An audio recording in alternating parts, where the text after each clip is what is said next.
అక్యురేట్గా చెప్తారు ఇక ఏం జరుగుతుంది జీవితంలో అని చెప్పి. ఆ వ్యక్తికి సంబంధించిన ఇలాంటి జన్మ కుండలితో కరెక్ట్గా మనకు తెలిసి ఉంటే అక్యురేట్గా చెప్పడానికి అవకాశాలు ఉన్నాయి. అంటే ఒక వ్యక్తి అంటే ఇప్పుడు కేసీఆర్ గారు ఉన్నారు, లేకపోతే రేవంత్ రెడ్డి గారు ఉన్నారు, లేకపోతే మెగాస్టార్ చిరంజీవి ఉన్నారు, పవర్ స్టార్ ఉన్నారు కదా. ఎస్ వాళ్ళ జాతకాలు చూసిన తర్వాత అంటే అప్పుడున్నటువంటి కాలంలో వీళ్ళు ఫ్యూచర్లో సీఎం అవుతారు, లేకపోతే స్టార్ హీరో అవుతారు అని చెప్పేసి చెప్పగలుగుతారా? ఎస్ అలాంటి సంఘటనలు కూడా కొన్ని జరిగాయి కదా. అంటే యాదృచ్ఛికంగా ఒకవేళ వాళ్ళు ఇప్పుడు for suppose Kranthi best journalist award తీసుకోబోతున్నావు వారం రోజులల్లో అని అనుకోండి, మీరు అన్నారు అనుకోండి, నిజంగానే నాకు వచ్చేది ఉందేమో అది మీరు అన్నంత మాత్రం అది నిజమవుతుంది అని నేను అడిగితే మిమ్మల్ని ఏమంటారు? మీకు అవార్డు వచ్చేటువంటి విషయం నాకు తెలియదుగా. మీ జాతకంలో అటువంటి ఉన్నతమైనటువంటి నేను జర్నలిస్ట్ కాబట్టి నాకు జర్నలిస్టుల పరంగా బెస్ట్ అవార్డు అనేది నాకు వస్తుంది. నాకు బెస్ట్ యాక్టర్ అవార్డు రాదు, లేకపోతే బెస్ట్ పొలిటీషియన్ అవార్డు నాకు రాదు. మీ రంగానికి సంబంధించి మీకు అనుకూలవంతమైనటువంటి గ్రహదశలు నడుస్తున్నప్పుడు నాట్ ఓన్లీ బెస్ట్ జర్నలిస్ట్ ఇలాంటి సత్కారాలు సన్మానాలు ఇలాంటి ఉన్నతి కలిగించేటువంటి శుభగ్రహ దశలు ఉన్నప్పుడు ఇలా జరుగుతాయని చెబుతాం. తప్పేముంది? అంటే అంతా కూడా జాతకరీత్యానే. జాతకం జ్యోతిష్యం అంటే అర్థం ఏంటంటే ఒక నిశీధిలో ఉన్నటువంటి ఒక మనిషికి ఒక వెలుగు రేఖ లాంటిది, ఒక మార్గాన్ని సూచించేది అంత మాత్రమే. కానీ కేవలం మన ప్రారంధ కర్మలు ఏవీ లేకుండా, ఫర్ ఎగ్జాంపుల్ ఒక ఉదాహరణ చెప్తానండి. మీరు ఒక అబ్బాయిని తీసుకొచ్చారు నా దగ్గరికి, ఆ అబ్బాయి జాతకాన్ని నాకు చూపెట్టారు.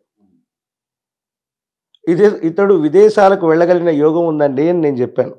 అప్పుడు ఆ అబ్బాయి వయసు 15 ఏళ్ళు అనుకుందాం. క్రాంతి గారు ఏం చేశారు, గురుగారు చెప్పారు కదా విదేశాలకు వెళతాడని చెప్పి, ఈ అబ్బాయి ఎలా విదేశాలకు వెళతాడో చూద్దామని చెప్పి 10th క్లాస్ మీద డ్రాప్ చేశారు వాటిని. ఆ పిల్లవాడు 10th క్లాస్ కూడా సంపూర్ణంగా పూర్తి చేయలేదు. అప్పుడు ఆ అబ్బాయి విదేశాలకు వెళ్తాడు. ఏ కువైట్కో, దుబాయ్కో, సౌదీ అరేబియాకు వలసపోతాడు, ఏదో రకంగా విదేశాలకు వెళతాడు. లేదా ఆ పిల్లవాడిని గురువుగారు చెప్పారు, లేకపోతే ఒక జ్యోతిష్యుడు చెప్పారు, మన జాతకంలో ఉత్కృష్టవంతమైనటువంటి యోగం ఉందని, విదేశాలకు వెళ్ళగలిగిన యోగం ఉంది, కొంచెం బాగా చదివిద్దాం, ఒక గ్రాడ్యుయేషన్ చేయిద్దాం, పోస్ట్ గ్రాడ్యుయేషన్ కానీ లేకపోతే ఉన్నత చదువులకి యుఎస్కో లేకపోతే లండన్కో మిగతా దేశాలకు వెళ్ళగలిగినటువంటి అవకాశం వస్తుంది. That is the difference between మీరు చేసేటువంటి ప్రయత్నాన్ని బట్టి మీ యోగాన్నన్నా పెంచుకుంటారు, మీ యోగం అన్నా కాన్స్టెంట్గా అక్కడ ఉంటుంది. మీరు ఏ ప్రయత్నం చేయకుండా ఉన్నప్పటికీ కూడా మీ జాతకంలో జరగవలసింది అలా జరుగుతుంది. దాని తీవ్రతను పెంచుకోవటమా తగ్గించుకోవటమా అన్నటువంటిది మీ చేతిలో నా చేతిలో కాదు, ఆ వ్యక్తి యొక్క ప్రయత్నంలో ఉంటుంది. అతని యొక్క ప్రారంధ కర్మనే ఆ ప్రయత్నంగా మనం చెప్పచ్చు. డే టు డే అప్డేట్ అంటే పుట్టిన వ్యక్తి అంటే ఇవాళ ఒక బాబు పుట్టిండు అనుకోండి ఫర్ సపోజ్, ఎస్, ఆ బాబు జాతకం తెచ్చి మీకు చూపిస్తే మీరు చెప్పగలుగుతారా? ఒక వ్యక్తి యొక్క పుట్టిన తేదీ నుండి 12 సంవత్సరాల లోపు ఉన్నటువంటి పిల్లల మీద నవగ్రహాల యొక్క ప్రభావం ఉండదు కదా. జ్యోతిష్యంలో ఫస్ట్ పాయింట్. క్లియర్ అది? Yes clear. సప్తమాతృకల యొక్క ప్రభావం ఉంటుంది. సప్తమాతృకలు అంటే చండి, చాముండి, ఇంద్రాని ఇటువంటి 7 గణాలతో కూడినటువంటి సప్తమాతృకల యొక్క ప్రభావం ఉంటుంది. 9 గ్రహాలకు సంబంధించిన ప్రభావం అన్నటువంటిది తక్కువగా అసలు ఉండదు, లేదా దాని మీద ప్రభావం తక్కువగా చూపెడుతుంది. సో వాళ్ళకి బాలగ్రహ సంబంధమైన దోషాలు ఉంటాయి. కాబట్టి ఒకటి అంటే అప్పుడే ఒక్క రోజు నుండి 12 సంవత్సరాల లోపు ఉన్నటువంటి పిల్లల యొక్క జాతకాన్ని అనుసరించి వాళ్ళ ఆరోగ్య సమస్యలు, వాళ్ళకు సంబంధించిన వ్యక్తిగతమైనటువంటి జీవితం, భవిష్యత్తుకు సంబంధించిన విషయాల కంటే కూడా ఆరోగ్యం, వీటికి సంబంధించిన విషయాలను మాత్రమే ఏ జ్యోతిష్యుడు అని చెప్తాడు. 12 ఏళ్ల తర్వాత మాత్రమే వాళ్ళకు సంబంధించిన విద్య, ఉద్యోగం, భవిష్యత్తు వీటిని చెప్తారు. అంటే ఫండమెంటల్. అంటే నేను అడుగుతాను నా అనాలిసిస్ ప్రకారం, అంటే 12 సంవత్సరాలు వచ్చేంత వరకు ఒక వ్యక్తికి విచక్షణ జ్ఞానం అనేది ఉండదు, మంచి చెడులు అనేది తెలియదు. ఆడు ఏ దారిలో పెరిగితే అదే దారిలో ఉంటాడు ఆ పిల్లవాడు. సో అప్పుడు మంచి చెడు చెప్పినా తీసుకునే పరిస్థితిలో ఉండరు, అది ఏది చేసినా కన్సిడర్ చేసే పరిస్థితిలో పెద్దలు కూడా ఉండరు. సో ఆ 12 ఏళ్ల తర్వాత విచక్షణ జ్ఞానం, తెలివి లేకపోతే కాన్షియస్ మొదలవుతుంది. కాబట్టి అప్పుడు చెప్తేనే వర్కౌట్ అవుతుంది అని చెప్పేసి ఏమన్నా నిబంధనలు ఉంటాయా?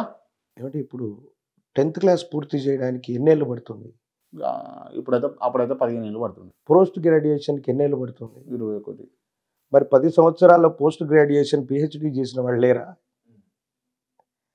మనిషి యొక్క విచక్షణ జ్ఞానం అన్నటువంటిది ఒక్క వ్యక్తితో పోలిస్తే మరో వ్యక్తికి తేడా ఉంటుంది.